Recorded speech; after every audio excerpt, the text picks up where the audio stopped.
लोग यहाँ खड़े क्या कर रहे हो? हाँ, उसे जाकर कहीं ढूंढते क्यों नहीं? इतनी देर हो गई, वो अभी तक वापस नहीं लौटा। लेकिन कहाँ पता लगा है? हम सब लोग उसका फोन ट्राई कर चुके हैं, उसका मोबाइल फोन ऑफ है।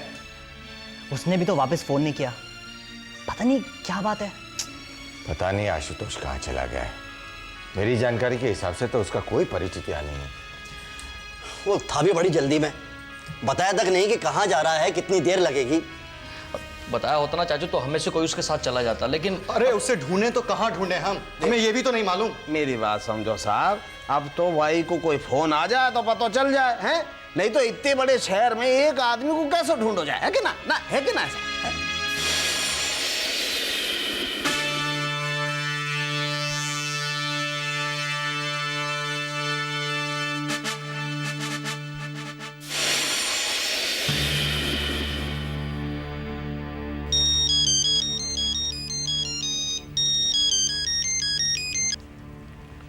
हेलो हेलो पापा, मैं आशुतोष बोल रहा हूँ। हाँ आशुतोष, बेटे बोलो। बेटे तुम अचानक चले गए, क्या बात है? तब ठीक है ना? तुम्हारा मोबाइल भी ऑफ था। नहीं पापा, आपको फिक्र करने की जरूरत नहीं है। मैं एक जरूरी काम में फंस गया हूँ, लेकिन मैं जल्दी आने की कोशिश करूंगा। अरे बेटे लेकिन सुनो तो सही, कोई परेशानी हो तो बताओ, मैं किसी को भेज दूंगा तुम्हारे पास। कहाँ हो तुम, जगह तो बताओ। पापा मैंने कहा ना, काम को निपटाते ही मैं जल्दी आने की कोशिश करता हूँ। ओके? कहाँ से फोन था भैया? क्या हुआ? फोन तो उसके मोबाइल से ही था। क्या कह रहा था? कह रहा था कि कोई जरूरी काम है, काम निपटते ही आ जाएगा। ऐसा क्या जरूरी काम हो सकता है जी? मुझसे बात कराइए आप उसकी।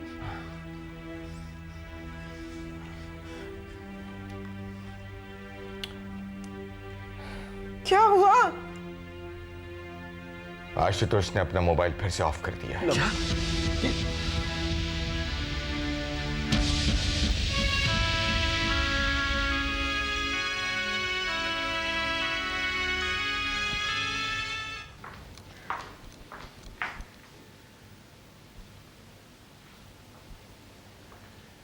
क्या सोच रहे हैं आप?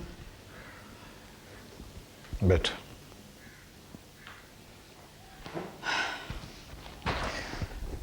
उर्मिला, मैं सोच रहा था कि इंसान अपने आप को कितना ही शातिर और चालाक क्यों न समझने लगे, पर उसे उसके पापों की सजा मिल ही जाती है, चाहे किसी भी सूरत में। अब बकुल को ही लो ना, प्रकाश को हमसे छीनकर अपने आप को वो साथ में आसमान पर समझने लगा था, अब भुगत रहा है। उसे भी उसके पापों की सजा मिलनी शुरू हो गई है। शुरू तो हो गई है, लेकिन खत्म नहीं हुई। हमें बकुल के बारे में किसी भी तरह की गलत फहमी नहीं रखनी चाहिए, क्योंकि उस तरह का कमीना इंसान कभी भी किसी वक्त भी कुछ भी कर सकता है, और इसीलिए हमें लापरवाही नहीं बरतनी चाहिए। देखिए, ये बात तो आप अच्छी तरह से समझते हैं, लेकिन अपनी बहू प्रिया को भी समझा दीजिए।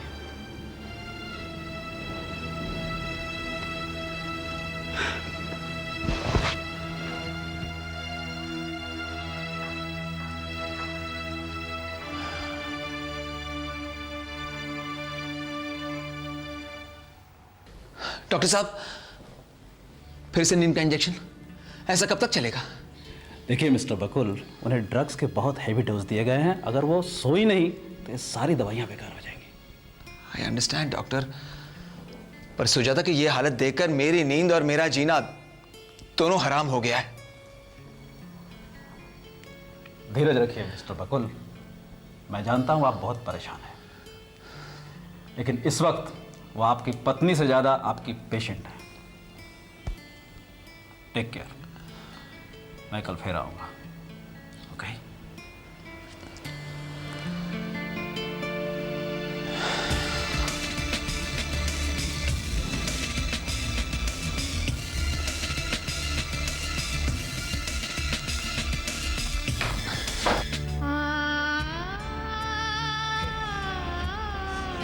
सुबह से रात हो गई जी, इंतजार करते करते।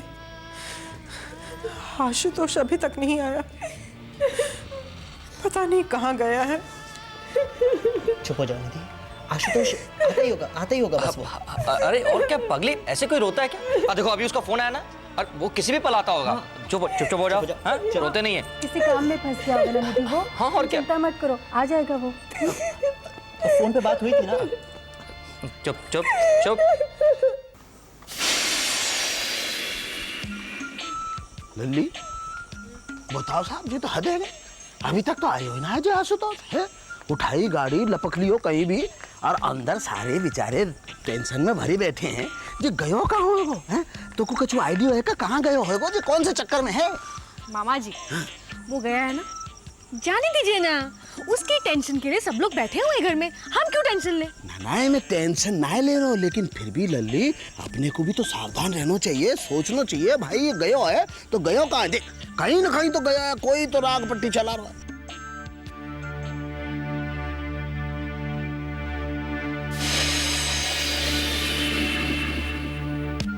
उनकी भी बेचारा उनकी देख है तो मुसीबत तो है ही ना है। अब बताओ राधिका देवी कैसे उल्लास से थाल सजा के बैठी, भाई मेरा दामाद आएगा तो जे टीके करूंगी, जे नेक करूंगी, धरे रह गए दूसरे सारे के सारे हैं।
कौन हो तुम?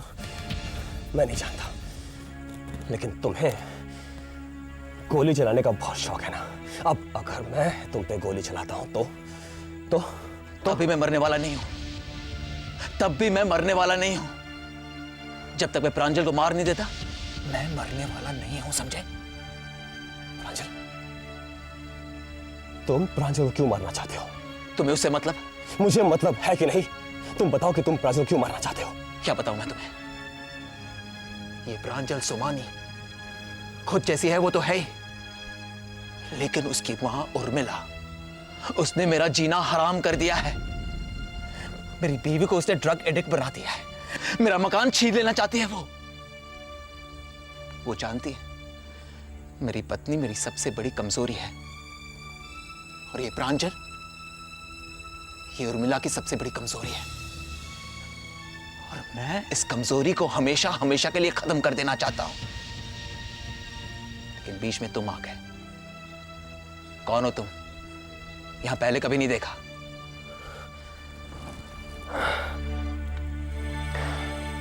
मेरा नाम आशुतोष है, मैं इस घर का दामाद हूं। एक minute, don't be smart, okay?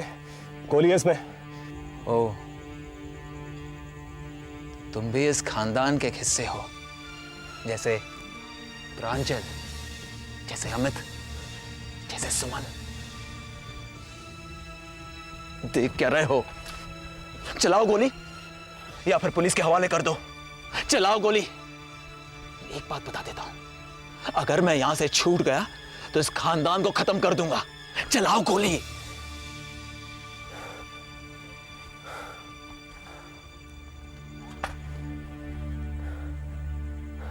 क्या नाम है तुम्हारा? बकुल। बकुल,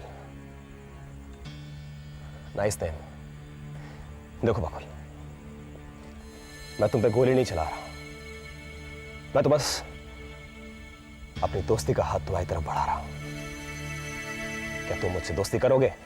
ये क्या मजाक है सुतोष? नहीं बकुल, मैं मजाक नहीं कर रहा हूं, आई एम सीरियस। लो लो लो। लेकिन बकुल, एक बात का तुम ख्याल रखना, जितनी ताकत इस गन में है उससे कहीं ज्यादा ताकत होती है आदमी के दिमाग में। तुम्हें प्रांजल चाहिए ना, मिल जाएगी बिना गोली चलाए, अगर तुम मेरा साथ दो तो। तुम क्या कह रहे हो, मेरी समझ में कुछ नहीं आ रहा है। तुम्हें कुछ समझने की जरूरत ही नहीं है बकुल। इस खानदान के तुम भी दुश्मन हो और मैं भी दुश्मन हूं। अगर हम दोनों मिल जाते हैं तो इस घर की ईंट से ईंट बचा देंगे।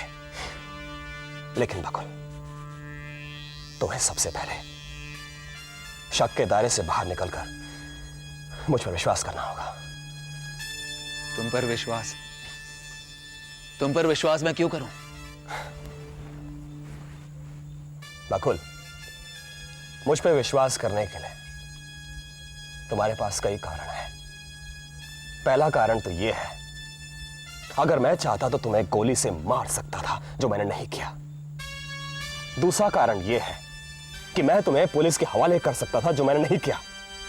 और तीसरा कारण यह है कि मैं इन घर के लोगों को बुलाकर उनके हवाले तुम्हें कर देता, जो मैंने नहीं किया। और तो और तुम्हारी गन अब तुम्हारे पास है। देखो बकुल, हम दोनों का मकसद एक है, हमें इस घर को तबाह कर देना है। उसके लिए मुझे तुम्हारा साथ चाहिए। इसका मतलब यह नहीं है कि मैं तुम्हारे साथ के लिए मोहताज हूं। देखो बकुल, मैं ये सब कुछ अपने आप कर सकता हूं, अपने आप। Good night.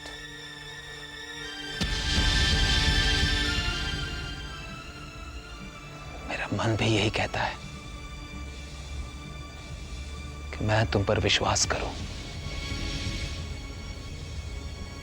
बहुत पुरानी कहावत है, दुश्मन का दुश्मन दोस्त होता है। Okay friend.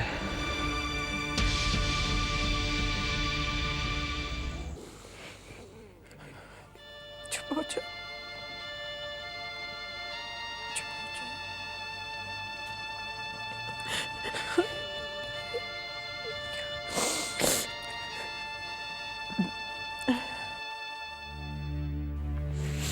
अरे आशुतोष, अरे भाई कहाँ थे तुम? तुमने दोबारा कोई फोन भी नहीं किया। और यहाँ सारा घर तुम्हारे लिए सुबह से परेशान है। बेटा, कुछ खाया पिया है? सुबह से निकले हो? आशुतोष, बेटे सब लोग तुम्हें कुछ पूछ रहे हैं। सुबह से तुम कहाँ थे? इतनी देर कहाँ लगा दी तुमने? अब मैं पुलिस स्टेशन जाऊंगा तो वक्त तो लगेगा ही। Police station? Police station?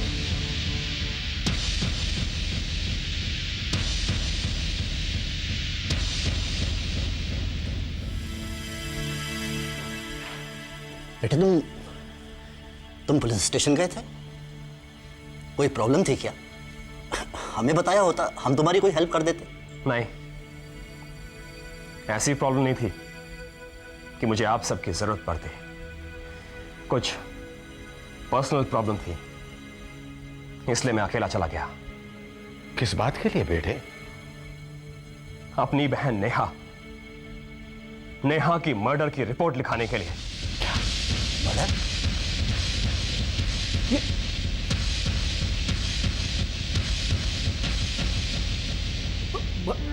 ये तुम क्या कह रहे हो बेटा?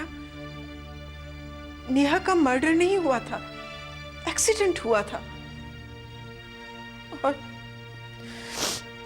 वो हम सबको छोड़ के चली गई। यह सच है, यह सच है कि नेहा हम सबको छोड़ के चली गई।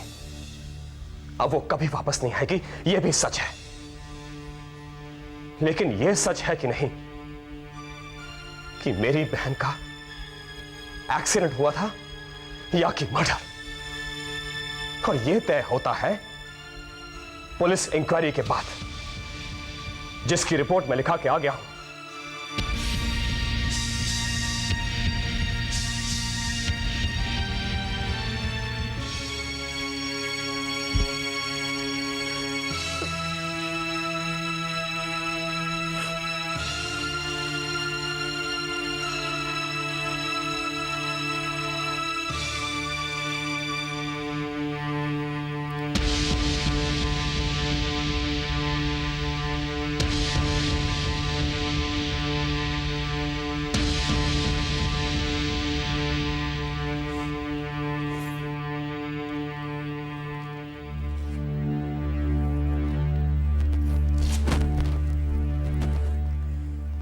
आशुतोष, आशुतोष आप ये क्या कर रहे हैं?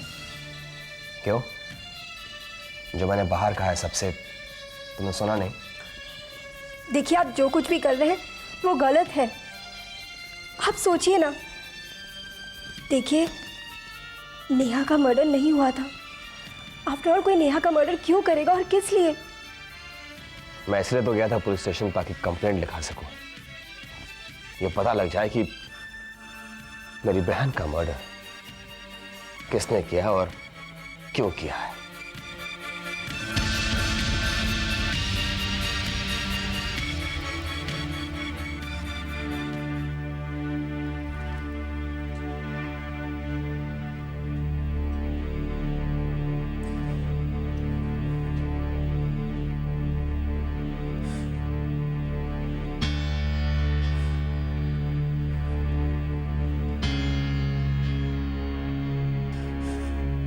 नेहा का मर्डर? हे भगवान, ये आशुतोष के दिमाग में कैसी बात आ गई? ये क्या कह रहा है आशुतोष? अपनी नेहा का मर्डर हुआ है जी? कैसी बातें कर रही हो राधिका? हम सबको तो मालूम है ना, नेहा की गाड़ी पेड़ से जाकर टकराई थी और पता नहीं आशुतोष को ऐसा क्यों लग रहा है कि भैया भैया जरूर कहीं ना कहीं कोई गलतफहमी है। नहीं तो ऐसी बात करने और पुलिस में रिपोर्ट करने का कोई मतलब ही नहीं है। देखिए जी, अगर ये गलतफहमी है तो अच्छी बात नहीं है जी। अगर आशुतोष के दिमाग में ये बात आ भी गई है तो उसे जल्दी से जल्दी निकालना बहुत जरूरी है जी। हाँ राधिका, हम सबको भी यही लगता है। रात बहुत हो गई है और आशुतोष भी काफी टेंशन में है। कल सुबह हम सब मिलकर उसकी ये गलतफहमी दूर करेंगे। जाओ जाकर आराम करो।